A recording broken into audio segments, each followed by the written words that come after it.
Maendeleo ni mchakato.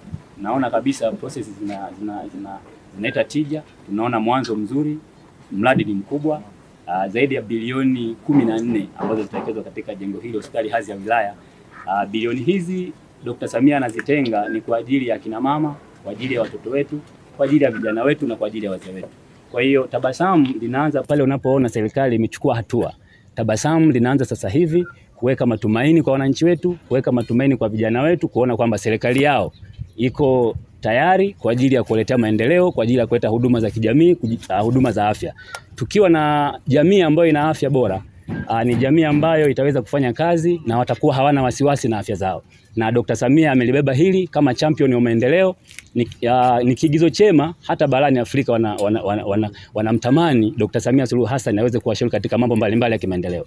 Kwa sisi wasaidizi wake, naibu waziri afya TAMISEMI pamoja na waziri wetu, waziri wa nchi Profesa Shemdoe, pamoja na waziri mkuu, kwa sababu sisi tunafanya kazi kwenye ofisi ya waziri mkuu, tutahakikisha tunasimamia miradi hii na fedha ambazo zimeelekezwa kuja kuleta maendeleo, na kweli zile fedha zikaleta maendeleo kwa ajili ya tija ya kuleta maendeleo katika jamii zetu. Nawashukuru sana waandishi wa habari, na haya mambo tuwaombe sana, ndio mambo ambayo tuwaonyeshe jamii kwamba serikali inafanya nini. Sio siri, swala la maendeleo mkoa wa wilaya sio siri. Ni swala ambayo inatakiwa jamii waone kwamba kweli serikali yao inafanya kazi kwa ajili yao. Nawashukuru sana na tuko pamoja. Kwa majina naitwa Norbert Julius. Ni clerk of work katika mradi wetu wa ujenzi wa jengo la ghorofa 5 katika hospitali yetu ya wilaya ya Nyamagana, kutokea kampuni ya ATC PCB PLC, kwa maana ya mkandarasi wa mradi, consultant wa mradi. Mradi wetu unaendelea vizuri mpaka sasa hivi na unatarajiwa kuisha tarehe 11 Januari.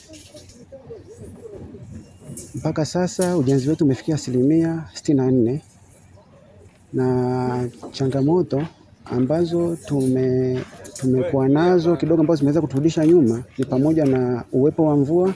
Nikumbuke mradi wetu wakati umeanza kipindi cha mvua, ilikuwa ni mwezi wa 12.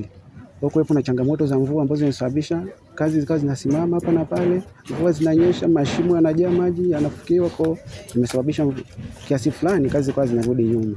Changamoto nyingine iliyokuwepo ni ongezeko la kazi katika jengo letu. Ongezeko kwa maana kuna muda jengo lilifanyiwa review, kwa maana michoro ikafanywa review kulingana na mapungufu ambayo yalikuwepo, kulingana na vitu ambavyo walivibaini. Tukagundua jengo tukalibadilisha, kwa maana jengo lilikuwa na vioo vingi, lilikuwa linatengeneza joto sana, lakini changamoto hiyo ikawa imefanywa kazi. Kwa tumeongeza baadhi ya nguzo, tukaongeza vitu kama services ambazo zilikuwa zinamisi kwa ajili ya jengo la hospitali, likawa limeshananiliu. Kwa hiyo mchakato wote ule wa kupata hizo naniliu ukajikuta pia unasababisha kudelay kazi kwa namna moja ama nyingine. Lakini mpaka sasa hivi so far, kwa tarehe ambayo mkandarasi anatarajiwa kukamilisha, ambayo ni tarehe 11 mwezi wa kwanza 2026, maendeleo ni mazuri na tunatarajia atakamilisha ndani ya muda huu.